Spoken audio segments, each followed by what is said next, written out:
আপনার কাছে একটা প্রশ্ন ছিল রোনালদো এবং মেসিকে নিয়ে। আমার বিয়ে উপলক্ষে ৮ ভরির বেশি স্বর্ণের মালিক হই আমি। বর্তমানে আমার স্বামী বড় পরিমাণ ঋণ থাকায় এবং আমার আর্থিক অবস্থা খারাপ থাকায় আমি এখন জাকাত দিতে অসমর্থ। আমি যদি ৩ থেকে ৫ বছর পর স্বাবলম্বী হওয়ার পর জাকাত দেই, তাহলে এক্ষেত্রে বিলম্বে জাকাত প্রদানের ইসলামের বিধান কি? জাকাত ওয়াজিব আলাল ফওর ইসলামী ফিক অনুযায়ী যখন জাকাত আবশ্যক হয় তখনই দিতে হয়। যদি আপনার মনে হয় যে এখন জাকাত দেওয়ার মতো ব্যক্তি আপনি খুঁজে পাচ্ছেন না বা আরও উপযুক্ত ব্যক্তি পাবেন, তাহলে টাকা আলাদা করে রাখলেন, হিসাব আলাদা করে রাখলেন, একটু পরে দিলেন, ঠিক আছে। বাট শুধুমাত্র আমার এখন দেওয়ার মতো টাকা নেই, এই অজুহাতে আপনি জাকাত ২-৪ বছর পিছাতে পারবেন না। আপনার ৮ ভরি স্বর্ণ থেকে খুব সামান্য পরিমাণ বিক্রি করলে কয়েক বছরে জাকাতের টাকা হয়ে যাবে। আমরা বেশিরভাগ মানুষ চাই আমারটা আমার কাছে থাকুক, আমি এক্সট্রা ফাওটা দিয়ে কোনো রকম জাকাত দেওয়ার চেষ্টা করব। অনেক লোক বলে হুজুর ঋণ পরিশোধের আমল শিখায় দেন। আমি বলি ঋণ পরিশোধের আমল হলো স্থাবর অস্থাবর সম্পত্তি বিক্রি করে ঋণ দিবেন, এটা হলো ঋণ পরিশোধের আমল। বলে না হুজুর সেটা না তো, আমি দোয়া চাইছি, একটা দোয়া শিখাই দেন। তাই আমি বলছি আমি বুঝছি, আপনি চাচ্ছেন আমি এমন কোনো দোয়া শিখাই দিই যেই দোয়া পড়লে আসমান থেকে ধূপ করে একটা বস্তায় টাকা পড়ে যাবে, আপনি ঋণ দিয়ে দিবেন, আপনার স্থাবর অস্থাবর সম্পত্তিতে হাত দেওয়া লাগবে না। আপনি সেই দোয়া চাচ্ছেন। মুহাম্মদ সাল্লাল্লাহু আলাইহি ওয়াসাল্লাম সেটা আমাদেরকে শিখান নাই। তিনি শিখিয়েছেন আমি ঋণগ্রস্ত, আমার সর্বশেষ সম্বল বিক্রি করে তারপরে যখন আমি পারছি না তখন আমি আল্লাহর কাছে, তার আগে এবং তখন আল্লাহর কাছে হাত পাতবো। কিন্তু আমরা চাই আমার সব ঠিকঠাক থাকুক, আমি ফাওটা দিয়ে কোনো রকম জাকাত দেই বা ঋণ দেই। এটা মুসলিম সুলভ চিন্তাধারা বা মানসিকতা নয়। নবী সাল্লাল্লাহু আলাইহি ওয়াসাল্লাম বুখারীর হাদিসে বলেছেন কিয়ামতের আলামত সমূহের মধ্যে থেকে একটা হলো জাকাতকে মানুষ জরিমানা মনে করবে, দণ্ড মনে করবে, দিতে চাইবে না। জাকাত দিতে পারা তো সৌভাগ্যের, তো আমার আখিরাতের অ্যাকাউন্টে জমা হচ্ছে, আমি সওয়াব পাবো। তাহলে সেক্ষেত্রে আমার কেন সামান্য অংশ বিক্রি করে দিতে কার্পণ্য হচ্ছে বা দ্বিধা হচ্ছে? এটা করা উচিত নয়। অবশ্য মেয়ে এখানে প্রশ্ন বোঝা যাচ্ছে না, আপনার স্বামীর ঋণ আছে তাতে আপনার কি? আপনার স্বামীর ঋণ আছে তাতে আপনার কি? মুশকিল হলো স্বর্ণের মালিক আসলে কে, এটা ক্লিয়ার না। এটা কি নারী নিজে না তার স্বামী? আমাদের দেশে এক্ষেত্রে একটা বড় বড় ধরনের গোজামিল আছে। স্বর্ণ দিয়ে দেওয়া হয় মেয়েকে যে তোমাকে দিলাম, মোহর হিসাবে দিলাম, ইত্যাদি ইত্যাদি। এরপরে যখন আবার তার ইটালির ভিসা চলে আসে তখন বলে স্বর্ণগুলো দাও, বিক্রি করে ইটালি যাব। কত স্বর্ণ হয়ে যাবে? স্বর্ণের মালিক যদি তিনি হন তাহলে আপনি কিভাবে চান? আপনি একটা দরখাস্ত লিখতে পারেন, বরাবর মাননীয় স্ত্রী বিষয় ঋণ মঞ্জুরের আবেদন, জনাবা যথাবিহিত সম্মান প্রদর্শন পূর্বক নিবেদন এই যে আমি অধম, ঋণগ্রস্ত, গরিব, আপনি আমাকে আপনার স্বর্ণ বিক্রি করে লোন হিসাবে দিলে আমি সেটা যথাসময়ে অমুক সময়ে পরিশোধ করিব, বাধ্য থাকিব, ইত্যাদি ইত্যাদি। আপনি দরখাস্ত করতে পারেন, কিন্তু আপনি তো অর্ডার করছেন। তো আসলে স্বর্ণ কি আপনি তাকে দিয়ে দিয়েছেন? যদি দিয়ে থাকেন জাকাত তাকেই দিতে হবে, কিন্তু আপনি দিচ্ছেন আবার মন মতো আপনি নিচ্ছেন। আর দেওয়ার পরে তিনি যদি এটা তার মন মতো মানুষকে দিয়ে দেয় তাহলে আপনি তাকে প্রশ্নের মুখোমুখি করছেন। তার মানে বিষয়টা ক্লিয়ার না, এটা ক্লিয়ার করা উচিত। জোহরের 4 রাকাত সুন্নত অনেক সময় আদায় করা হয় না, এতে করে কি আমি গুনাহগার হব? আমি শারীরিকভাবে অসুস্থ না, কিন্তু বেশি ক্লান্ত, এক্সাম থাকলে শরীর দুর্বল হয়ে যায়, তাই আমি বসে নামাজ আদায় করে থাকি এবং জোহরের 4 রাকাত সুন্নত বাদ দেই। ক্লাসে থাকার কারণে বেশিরভাগ সময় নামাজ কাজা হয়, এক্ষেত্রে আমার করণীয় কি? ধন্যবাদ। প্রথম কথা হলো যে ইমানদারের কাছে নামাজের চাইতে ইম্পর্টেন্ট কোনো বিষয় নেই। অতএব পড়াশোনার অজুহাতে কিংবা এক্সামের অজুহাতে কোনো অজুহাতেই নামাজকে পেছাবার বা নামাজকে বাদ দেওয়ার কোনো সুযোগ নেই। আপনি অসুস্থ, দাঁড়িয়ে নামাজ পড়তে পারছেন না, তাহলে আপনি এক্সাম দিয়েছেন, ক্লাস করেছেন, অন্য সব কাজগুলো নিশ্চয়ই স্বাভাবিকভাবে করেছেন, তাহলে নামাজ কেন আপনি পারবেন না? আজকাল বিশেষ করে একটু কষ্ট, একটু শরীরটা মেজমেজ করছে, একটু খারাপ লাগছে, এই অজুহাতে চেয়ার টেনে বসে নামাজ পড়াটা ফ্যাশনের বিষয়ে পরিণত হয়ে গেছে। মসজিদ দেখলে বোঝা কঠিন, এটা কি আকিজ প্লাস্টিকের দোকান না মসজিদ? তো এই জন্য আমাদেরকে নামাজ পড়ার ক্ষেত্রে লক্ষ্য রাখতে হবে যে আমরা যেন কোনোভাবেই, যতক্ষণ আমার শক্তি সামর্থ্য আছে, আমি শুধুমাত্র একটু শরীর খারাপ করছে, একটু ভালো লাগছে না, সে অজুহাতে যেন আমরা বসে নামাজ না পড়ি। হ্যাঁ, অবশ্যই আপনি যদি শারীরিকভাবে অপারগ হন, দাঁড়িয়ে পড়তে না পারেন, আল্লাহ বলেছেন লা ইউকাল্লিফুল্লাহু নাফসান ইল্লা উসআহা, মানুষকে সাধ্যের বাইরে কিছু আল্লাহ চাপিয়ে দেন না, সো এটা আপনার জন্য জায়েজ আছে, আপনি বসে নামাজ পড়বেন, যদি বসে ছাড়া দাঁড়িয়ে নামাজ পড়ার কোনো শক্তি আপনার আসলেই না থাকে। আর সুন্নাহগুলো ইম্পর্টেন্ট। নবী সাল্লাল্লাহু আলাইহি সাল্লাম সচরাচর কখনো ছাড়তেন না। আপনার কখনো কোনো অসুবিধা তৈরি হয়েছে বিশেষ পরিস্থিতিতে, এটা বাদ দিলেন, তাতে গুনাহ হবে না ইনশাআল্লাহ। আমাদের ডিপার্টমেন্ট থেকে প্রতি বছর ফিল্ড ওয়ার্কে যাওয়া হয় বাংলাদেশের বিভিন্ন জায়গায়। এটা একটা কোর্সের অংশ, যাওয়া বাধ্যতামূলক। এক্ষেত্রে মেয়েদের জন্য করণীয় কি? শরিয়ার বিধান তো আমরা সবাই জানি। নবী সাল্লাল্লাহু আলাইহি সাল্লাম বলেছেন, লা তুসাফিরুল মারআতু ইল্লা মা আদি মাহরামিন, নারীরা মাহরাম ছাড়া সফর করবে না, ট্রাভেল করবে না। ট্রাভেল করে গিয়ে তিনি যেখানে থাকবেন সেখানে থাকতে পারেন। আপনি হলে এসেছেন, আপনার বাবা ভাই দিয়ে গেছেন, এরপর আপনি হলে মেয়েদের হলে থাকছেন পর্দাপর্শিদার মধ্যে, আপনার প্রাইভেসি মেনটেন করে, আপনার আত্মসম্মান বজায় রেখে, শরিয়া সেটা নিষেধ করে না। কিন্তু সফরের যে সময়টা, এই সময়টাতে মাহরাম থাকাটাকে আবশ্যক করে।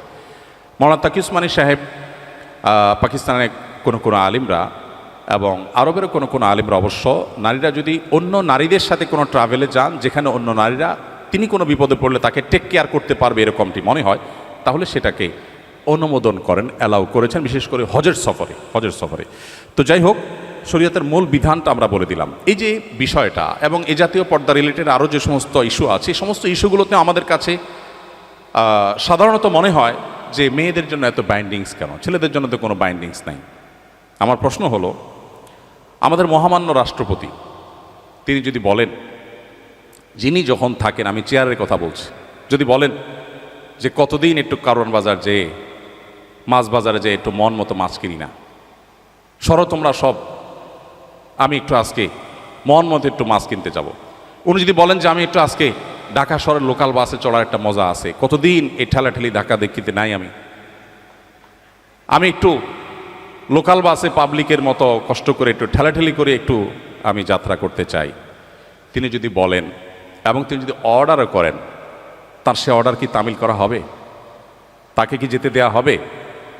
এর মানে তিনি আমাদের চাইতে কম সুবিধা ভোগ করছেন, বন্দি জীবন যাপন করছেন, তাকে কোণঠাসা করে রাখা হয়েছে, তার প্রতি জুলুম করা হয়েছে। ব্যাপারটা কি তাই? আজকের পৃথিবী যারা অধিকার প্রতিষ্ঠার কথা বলে, খোদ জাতিসংঘের সদর দপ্তর সহ জাতিসংঘের অফিসগুলো নিয়ে বিবিসি নিউজ করেছে, অন্য কেউ করলে ভিন্ন কথা হতো, যে সেখানে যে পরিমাণ নারী কর্মীরা যৌন নিগ্রহের শিকার হচ্ছেন সেটা অত্যন্ত ভয়ঙ্কর, রেশিওটা অনেক বেশি। প্রিয় ভাইয়ের আমার, আল্লাহ রাব্বুল আলামিন পর্দার যে বিধিবিধান দিয়েছেন, এটা আমাদের মা বোনদেরকে কোণঠাসা করবার জন্য নয়, তাদের মর্যাদা রক্ষা করবার জন্য, তাদের সেভ করার জন্য। উদারতার নাম দিয়ে যারা নবী সাল্লাল্লাহু আলাইহি সাল্লামের এই আদর্শকে এক পাশে রেখে চলতে চান, তারা ইতোমধ্যে ব্যর্থ প্রমাণ হয়ে গেছেন। পৃথিবীর প্রান্তে প্রান্তরে আপনি চোখ বুলিয়ে দেখবেন, তাদের ব্যর্থতার সে বোবা কান্না শোনা যাচ্ছে। পশ্চিমে পুরুষদের চাইতে মেয়েরা ইসলাম গ্রহণ করছে অনেক বেশি। এত নারী অধিকার জিগির তোলার পরেও সে সমস্ত অঞ্চলে মেয়েরা ইসলামের দিকে কেন ছুটছেন? তারা দেখছেন তাদের মুক্তির প্রকৃত দিশা ইসলামে বলা আছে, বিধায় আমাদেরকে সে পথে আসতে হবে। আপনার কাছে একটা প্রশ্ন ছিল রোনালদো এবং মেসিকে নিয়ে। আপনি তো জানেন যে এই জেনারেশনের ছেলেমেয়েরা রোনালদো, মেসি, নেইমার এদের ফ্যান। আমি নিজেও রোনালদোকে পছন্দ করি, কারণ সে প্যালেস্টাইনের পক্ষে সবসময় কথা বলে। ইভেন সে তার অ্যাওয়ার্ডও বিক্রি করে সেই টাকা ফিলিস্তিনে দান করেছে। আবার ফিলিস্তিনি শিশুদের জন্য তার অনেকগুলো সংস্থাও আছে। সে মাঝে মাঝেই সালাম দেয়, আবার মাঠে সেজদাও দেয়, মদিনাতেও গিয়েছে। কিন্তু মেসি তো ইসরায়েলের প্রধানমন্ত্রীর সাথে তাদের ধর্মীয় রীতি মানিয়েছে। কিন্তু আর যাই হোক, তারা দুজনে খ্রিস্টান। এখন আপনার কাছে শুনতে চাই যে তাদের সাপোর্ট করা কি ঠিক? আমি রোনালদোর এইসব কাজের জন্য তাকে পছন্দ করি, কিন্তু আপনি এ সম্পর্কে কী বলেন? দেখুন, প্রশ্নটা হাসি উদ্রেক করলেও প্রশ্নটা খুবই প্রাসঙ্গিক এবং আমাদের সমাজ বাস্তবতার সাথে সামঞ্জস্যপূর্ণ। প্রথম কথা হলো যে ইমানদার খেলাধুলা কেন্দ্রিক যে উন্মাদনা আছে, এগুলো ইমানদার কখনো নিজের গায়ে মাখাতে পারে না, বা এগুলোর মধ্যে ইমানদার জড়াতে পারে না। এটা তার ইমানের সাথে যায় না। পৃথিবীর যে খেল তামাশার বিশাল আয়োজন, আমোদ ফুর্তির যে মহা আয়োজন, এটা মূলত যারা আখিরাতে বিশ্বাস করে না তাদের জন্য, যেহেতু দুনিয়াতেই তাদের সব কিছু, অতএব তারা যা খুশি এখানে করে যাবে। ইমানদার আনন্দ করবে, ফুর্তি করবে, কিন্তু শরিয়ার সীমানার মধ্যে থেকে। জীবনটাকে পুরা খেল তামাশায় পরিপূর্ণ করা, এটা কোনো ইমানদারের সাথে যায় না। যে ইমানদার জানে, বিশ্বাস করে, তার আকীদা, তার ঈমান আছে যে সে আল্লাহর সামনে দাঁড়াবে, অনন্তকালের জীবনের হিসাব দিতে হবে, সে আনন্দ ফুর্তি করাটাকেই জীবনের মূল লক্ষ্যে পরিণত করতে পারে না। আজকের পৃথিবীতে এই সমস্ত খেলার যে বড় বড় আয়োজনগুলো আছে এই আয়োজনগুলো ভোগবাদী পৃথিবীতে, আখেরাত বিমুখ পৃথিবীতে মানুষকে মজা দেওয়ার জন্য, এন্টারটেইনমেন্ট করার জন্য করছে। এর পেছনে মানুষকে ঈমান থেকে বিচ্যুত করা, দিন বিমুখ করা, এই লক্ষ্য উদ্দেশ্য যেমন আছে, আবার এর পেছনে রয়েছে আমাদের সবার জানা আছে যে এর পিছনে বিলিয়ন বিলিয়ন ডলার বিজনেসের স্বার্থ জড়িয়ে আছে। যেটাকে আমরা খেলা মনে করছি, এটা আসলে খেলা না, এটা আসল খেলা। অতএব সেই খেলার গুটি হচ্ছে আমি। খেলোয়াড় খেলছে, হারলেও টাকা পাচ্ছে, জিতলেও টাকা পাচ্ছে। আয়োজন যারা করছে বিলিয়ন বিলিয়ন ডলার তারা বিজনেস করছে, বিহাইন্ডে যারা থাকছে সবাই লাভ থাকছে। তাদের গুটি হলো আমাদের মতো সেই সমস্ত সাপোর্টাররা যাদের কোনো লাভ নাই, লস ছাড়া। আমরা উত্তেজিত হয়ে যাচ্ছি, আমরা কেঁদে দিচ্ছি, হেসে দিচ্ছি, এই যে আমাদেরকে বোকা বানিয়ে মাঝখান থেকে তারা তাদের স্বার্থ হাসিল করছে। আমি নিজে যদি খেলি, আমার শারীরিক কসরত হয়, আমার ব্যায়াম হয়, স্বাস্থ্য ভালো থাকে, ইসলাম সেটাকে অ্যালাউ করে। কিন্তু এই জাতীয় অহেতুক কাজে জড়াটাকে ইসলাম অ্যালাউ করে না। নবী সাল্লাল্লাহু আলাইহি ওয়াসাল্লাম বলেছেন, মিন হুসনি ইসলামিল মারই তারকুহু মা লা ইয়ানি। একজন মুসলমানের ইসলামটা সুন্দর হয়, আল্লাহর কাছে গ্রহণযোগ্য হয়, অ্যাকসেপ্টেবল হয়, কোয়ালিটিফুল ইসলাম হয় তখন যখন সে অহেতুক অনর্থক কাজ থেকে বেঁচে থাকে। এখন আপনি যদি এই জাতীয় অহেতুক কাজ, যেটাতে আপনার দুনিয়াবি কোনো ফিডব্যাক আসছে না, আখিরাতের কোনো ফিডব্যাক আসছে না, অর্থবহ কিছু আসছে না, সেটাতে আপনি যদি এরকম মত্ত হয়ে যান, সেটা আপনার ঈমান আমলের সাথে সঙ্গতিপূর্ণ নয়। এই জন্য এটা থেকে আমাদের বিরত থাকতে হবে, এটা হলো মূল কথা। এবার আসা যাক, খেলোয়াড়দের কোনো খেলোয়াড় ইসলাম, মুসলমান, মুসলমানদের স্বার্থ, মাজলুমদের স্বার্থ তার মাধ্যমে রক্ষা হয়, সেই কারণে মুসলিম মাত্রেই তার প্রতি সিম্পেথি চলে আসবে। এটা খুব স্বাভাবিক একটা বিষয় যে একজন মানুষ অমুসলিম হওয়ার পরও তিনি আমাদের স্বার্থ সংশ্লিষ্ট বিষয়গুলোতে আমাদের পক্ষাবলম্বন করছেন, এটার কারণে তার প্রতি একটা দুর্বলতা চলে আসাটা একটা স্বাভাবিক ব্যাপার। এটুকু পর্যন্ত দোষণীয় না। কিন্তু সিম্পেথি দেখিয়ে আপনি বিসমিল্লাহ বলে তার খেলা দেখা শুরু করে দিলেন, যে আমি যেহেতু তার সাপোর্ট করি বা তাকে তার এই কাজগুলোকে পছন্দ করি, এই জন্য তার খেলাতেই লেগে গেলাম, তাহলে তো মুশকিল। এখন আমাদের দেশে যে আর্জেন্টিনা, ব্রাজিল, বিএনপি, আওয়ামী লীগের মতো মুখোমুখি অবস্থান আমাদের দেশে দীর্ঘদিন পর্যন্ত যে চলে আসছে, ওই জায়গা থেকে রাজনৈতিক বিরোধের মতো এই খেলার ক্ষেত্রেও মানে কাজ না থাকলে যা হয়, এত বেকার মানুষ এদেশে, সুবহানাল্লাহ। অবশ্য গোটা পৃথিবীতে উন্নত দেশগুলোতেও এই উন্মাদনা ওরা ছড়া দিতে পারছে, মানুষকে বোকা বানিয়ে তারা তাদের স্বার্থগুলো হাসিল করছে, এজেন্ডাগুলো বাস্তবায়ন করছে, মানুষ মোরাল দিকটাকে ধ্বংস করে দিচ্ছে। যাই হোক, তো এই যে ব্রাজিল আর্জেন্টিনার মত পার্থক্য, আপনি হয়তো কোনো একটা দেশের সাপোর্ট করেন, ব্রাজিলের সাপোর্ট করেন বা আর্জেন্টিনার সাপোর্ট করেন, তো যেই দলের সাপোর্ট করেন ওই দলের একটা মুসলমান খেলোয়াড় খুঁজে বাইর করছেন, অথবা একটু মুসলমানদের পক্ষে, ফিলিস্তিনের পক্ষে সাপোর্ট দুইটারে খুঁজে বাইর করে এবার এটা দিয়ে দলিল দিচ্ছেন, দেখো আমি এই জন্য এই দলের সাপোর্ট করি। এটা হলো আপনার নফসের পূজা। আপনি দলের ভক্তি জাহির করবেন, সেটার জন্য একটা ঢাল বানাইছেন। ইন্নামাল আমালু বিন্নিয়াত। আল্লাহ জানেন আপনি কেন এই ধান্দা করেছেন। এই জন্য এসব কিছুর ঊর্ধ্বে উঠে কোনো একজন খেলোয়াড় তিনি ফিলিস্তিনিদের পক্ষে, মাজলুমদের পক্ষে, শিশুদের পক্ষে তিনি অবস্থান নিয়েছেন, জালেমদের বিরুদ্ধে অবস্থান নিয়েছেন, সেটাকে আমরা অ্যাপ্রিসিয়েট 100 বার করবো, এবং সেটার কারণে তার প্রতি আমাদের দুর্বলতা অবশ্যই আসবে। দুর্বলতা এসে আমি তার ভক্ত হওয়ার চাইতে তার জন্য দোয়া করবো, আল্লাহ তাকে যেন হেদায়েত দান করে। এটা হলো একজন ইমানদারের স্টেপ, একজন ইমানদারের প্রকৃত অর্থে পদক্ষেপ। অতএব এটুকু পর্যন্ত দোষের কিছু না। এর বাইরে যারা আল্লাহকে বিশ্বাস করে না, যারা জালিমদের পক্ষ অবলম্বন করে, সে যত বড় খেলোয়াড় হোক না কেন, তার পেছনে আমরা যেভাবে ছুটে চলেছি, এই যদি হয় আমাদের অবস্থা, দাজ্জাল যখন আসবে তার হাতে জীবন মৃত্যু থাকবে, ম্যাজিক থাকবে, রিজিক থাকবে, পৃথিবীর খাদ্য পানীয় সত্তার কন্ট্রোলে থাকবে, তাহলে তার পেছনে হ্যামিলনের বাঁশিয়ালার পেছনে ঘোরার মতো করে কি পরিমাণ আমরা তরুণরা দৌড়াবো, সেটা এই খেলোয়াড়দের পিছনে দৌড়ানো দেখে কিছুটা অনুমান করা যায়। একজন খেলোয়াড়ের পায়ের ভেলকি দেখে যদি আপনি তার ভক্ত হয়ে যান, তার আদর্শ, তার আইডিওলজি, তার ঈমান কুফর সংশ্লিষ্ট বিষয়ে তার অবস্থান, তারপরে জুলুম এবং অত্যাচারীদের পক্ষে তার অবস্থান, এই সব কিছুকে ছাপিয়ে শুধু তার খেলার কারণে যদি আপনি তার ভক্ত হয়ে যান, তাহলে আপনার আদর্শ বলতে কিছু নাই। আপনি জাস্ট একজন আপনার নিজের প্রবৃত্তির পূজারী। আপনার আকল যদি থাকে, একজন খুনিদের পক্ষাবলম্বনকারী, জালিমদের পক্ষাবলম্বনকারী, অভিশপ্তদের পক্ষাবলম্বনকারী এবং অন্যায়ের পক্ষাবলম্বনকারী, শিরকে লিপ্ত, আপনার রবকে যে গালি দেয়, আপনার রবের প্রতি যার অবিশ্বাস আছে, তার খেলা দেখে আপনি পাগল হতে পারেন না।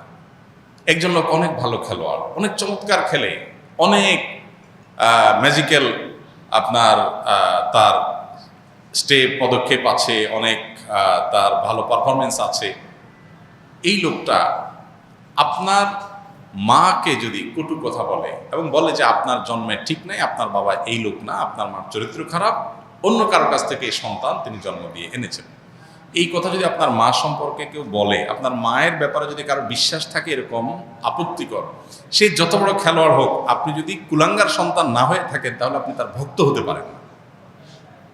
আপনি যে রবের প্রতি ঈমান এনেছেন, সে রবের অস্তিত্ব, রবকে যে স্বীকৃতি দেয় না, বরং সে রব সম্পর্কে যে কটু কথা, কটু বিশ্বাস, ভুল বিশ্বাস, ভ্রান্ত বিশ্বাস রাখে, সে যত বড় খেলোয়াড় হোক, আমার আদর্শ তাকে আমার ভক্ত হতে দেয় না, বাধা দেয়। এটা আদর্শের ব্যাপার।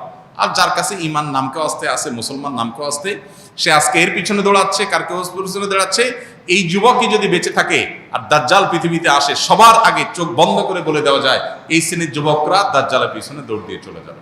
তার হাতে আরো বেশি ম্যাজিক থাকবে, আরো ভক্ত হওয়ার, ফান হওয়ার মতো বহু আইটেম থাকবে।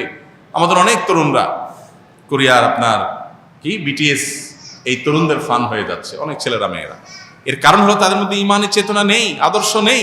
তারা আদর্শ তাকে এই সমস্ত অন্যায় থেকে বিরত রাখবার কথা। আল্লাহ আমাদেরকে বোঝার তৌফিক দান করুন।